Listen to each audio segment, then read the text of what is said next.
ভাবলাম নিজের জন্য একটা আয়না তৈরি করব, নিজের হাতে নিজের মন মতো নকশা করে।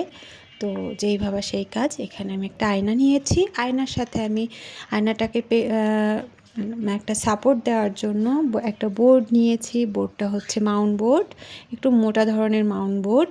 মাউন্ট বোর্ডের উপর আমি আয়নাটাকে গ্লু গান দিয়ে আটকালাম। তো তারপরে কিছু ডিজাইন করব আমি নিজের মতো করে, আপনারা আপনাদের ইচ্ছা মতো ডিজাইন করতে পারেন।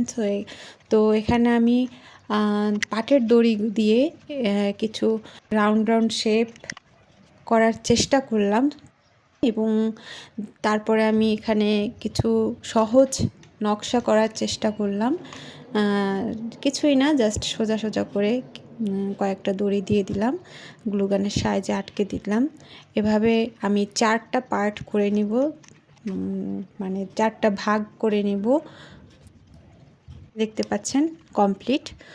তারপরে আমার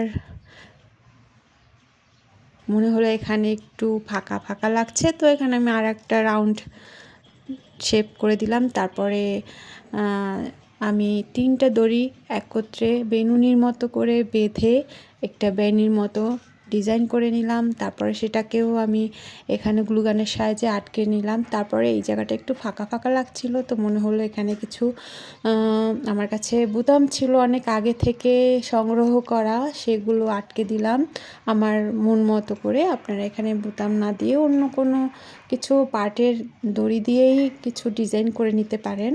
সো আমার কাছে অনেক পুরানো কিছু বোতাম ছিল, এই বোতামের অনেক গল্প আছে, অনেক স্মৃতি আছে বোতামগুলোর সাথে। তো ভাবলাম এগুলোকেই কেননা এখানে আটকে দেই।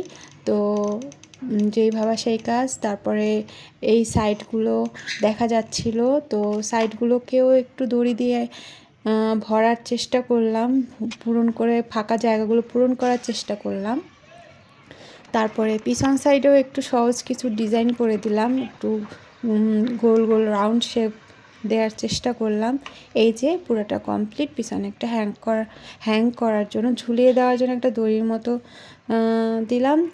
এই তো দেন দেখেন একটা সুন্দর ডিজাইন হয়ে গেল। সো এই পর্যন্ত, বাই বাই।